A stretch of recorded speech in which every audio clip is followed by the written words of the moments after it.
Friends, আজ একটা আমি ভিডিও তোমাদের সাথে শেয়ার করব কি সিঙ্গাপুর ভ্রমণের আমার অভিজ্ঞতা আমি যে সঞ্চয় করেছি এবং যেটা দিয়ে তোমাদের কোনো কাজে লাগে, তো তোমরা সেই জন্য এই ভিডিওটা আমি বানাচ্ছি। আমরা সিঙ্গাপুর ভ্রমণ করেছি অক্টোবর মাসে 2023-এ 15 থেকে 22 এই সময়ের মধ্যে। তো 7 দিনে আমাদের মোটামুটি যা প্ল্যান ছিল সেটা তো তোমাদের পরে জানাচ্ছি। আগে জানাচ্ছি যে আমরা কিভাবে স্টার্ট করলাম। প্রথম বিদেশ যাচ্ছি, একদম নতুন, এবং আমরা এর আগে কখনো যাইনি, মানে বিদেশে অন্তত যাইনি, এমনি ইন্ডিয়াতে অনেক জায়গায় ঘুরেছি। তো প্রথমে যেটা আমরা করেছিলাম সেটা হচ্ছে টিকিট কাটা। তো আমরা ফ্লাইটের টিকিট বুক করেছিলাম ইন্ডিগো থেকে। এই ইন্ডিগোর ফ্লাইটটা হচ্ছে তোমার কলকাতা থেকে সরাসরি সিঙ্গাপুর যাচ্ছে, মানে সিঙ্গাপুর চাঙ্গি এয়ারপোর্ট। এছাড়া সিঙ্গাপুর এয়ারলাইন্সেরও ফ্লাইট ছিল যেটা সরাসরি যায়, আর আরও অনেক ফ্লাইট আছে যেটা 1 স্টপ কি 2 স্টপ থাকে। এবং কিন্তু আমরা যেহেতু প্রথমবার যাচ্ছি বাইরে, দেশের বাইরে, তো সেই ক্ষেত্রে আমরা প্রেফার করলাম কি যে আমরা সরাসরি যেই ফ্লাইটটা যাচ্ছে সেটাই ধরবো। ইন্ডিগোর ফ্লাইট আমরা কেটেছিলাম প্রায় 3 মাস মতো আগে ধরো। এবার সেই সময় আমরা উইথ ক্যান্সেলেশন টিকিটটা বুক করেছিলাম।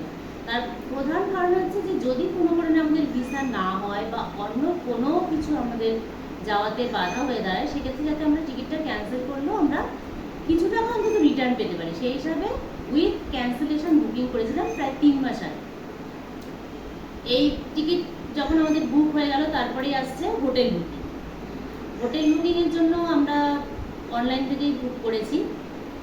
তো সেটাও আমরা ওই 7 দিনের হিসাবে বুক করেছি। আমরা যেহেতু 3 জন ছিলাম, তাহলে আমরা 3 বেডসের একটা রুম নিয়েছিলাম। এই হোটেলের মধ্যে অনেক কিছুই ইনক্লুডেড ছিল, মানে আমরা রুম যখন ভাড়া করেছিলাম তখন যেমন ফ্রি ওয়াইফাই, সিঙ্গাপুর তো ফুল এসি অলমোস্ট সব হোটেলে। এছাড়া আরও যে সমস্ত আমাদের মোটামুটি ক্রাইটেরিয়া ছিল কি একটু উইন্ডো, ওপেন উইন্ডো থাকবে বা ব্যালকনি থাকবে, এরকম ধরনের আমরা কিছু ক্রাইটেরিয়া সিলেক্ট করে হোটেল বুক করেছি। তারপরে যেটা আসছে কি আরেকটা যেটা আমাদের দরকার হয়েছিল সেটা হচ্ছে এনওসি। এনওসি যারা নেওয়ার প্রয়োজন তাদেরই আছে, যারা তোমার সরকারি চাকরি করে। সেক্ষেত্রে আমরা এনওসিটা অ্যাপ্লাই করেছিলাম, সেটাও প্রায় ওরকম 3 মাস মতো আগে। তো এটা পেতে আমাদের কিছুটা সময় লেগেছে।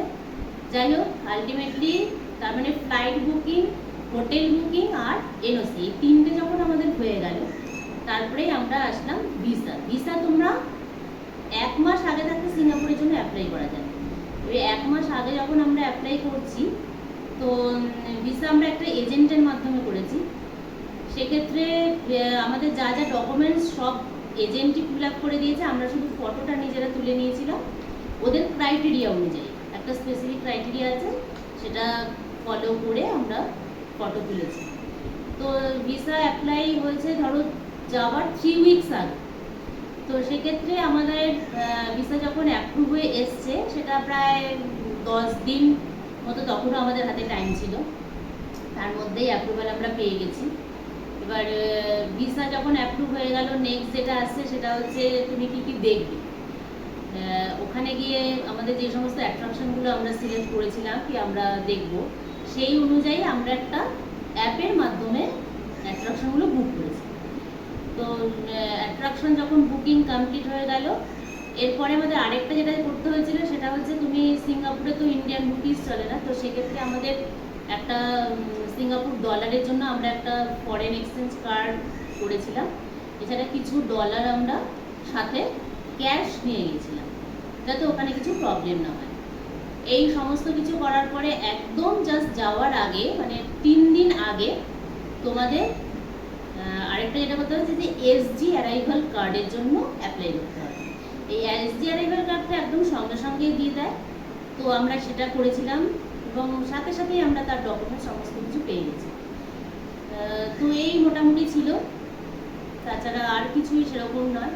এবার তোমাদের আমি কিছু দেখিয়ে দিচ্ছি। যেমন ধরো আমাদের ভিসা যেটা এসেছিল, সিঙ্গাপুরের ভিসা কিন্তু তোমরা অনলাইন ভিসা, মানে ই ভিসা, এটা কিন্তু কোনো পাসপোর্টে স্ট্যাম্প থাকবে না।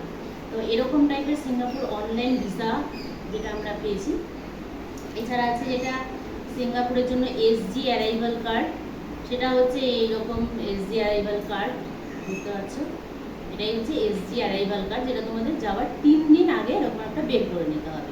নইলে কিন্তু আমাদের এই কলকাতা এয়ারপোর্টেই এটা চেয়েছে, নইলে কিন্তু সিঙ্গাপুরে যাওয়ার জন্য এটা মাস্ট করতেই হবে। আর এছাড়া যেটা আমরা করেছিলাম যে ফরেন এক্সচেঞ্জ কার্ড, যেটা এরকম আমরা এসবিআই থেকে করেছি, এটা হচ্ছে সেই ফরেন এক্সচেঞ্জ কার্ড। আর এছাড়া আমি কিছু দেখিয়ে দিচ্ছি সিঙ্গাপুরের, যেমন ধরো এটা সিঙ্গাপুর $100, 100 সিঙ্গাপুর ডলার, এরকম আমার কাছে এখন যেগুলো আছে তার মধ্যে এটা একটা রয়েছে। এছাড়া রয়েছে এটা হচ্ছে তোমার 10 সিঙ্গাপুর ডলার, এটা দেখছি, এটা হচ্ছে 10 সিঙ্গাপুর ডলার। এটা হচ্ছে 5 সিঙ্গাপুর ডলার, এটা ব্যাক সাইড। আর রয়েছে 2 সিঙ্গাপুর ডলার, এটা ম্যাক্সিমাম 2টা ওখানে খুব ইউজ হয়, 2 সিঙ্গাপুর ডলার। এছাড়াও আরও আছে 20, আমার কাছে এখন ওইগুলো নেই আপাতত, 50, এগুলো আমরা ইউজ করেছি ওখানে। আর এটা হচ্ছে 50 সেন্ট, এটা 20 সেন্ট, 20 সেন্ট। আর আরেকটা আছে 10 সেন্ট, এটা হচ্ছে 10 সেন্ট। তো এটাও তোমাদের একটু দেখিয়ে দিলাম কীরকম হয় মানিটা। তো এইটুকুই ছিল। যদি আরও কিছু তোমাদের ইনফরমেশান জানার থাকে তো আমরা কমেন্টস জিজ্ঞাসা করতে পারো, আমি যতটা সম্ভব আমি শেয়ার করব। Thank you.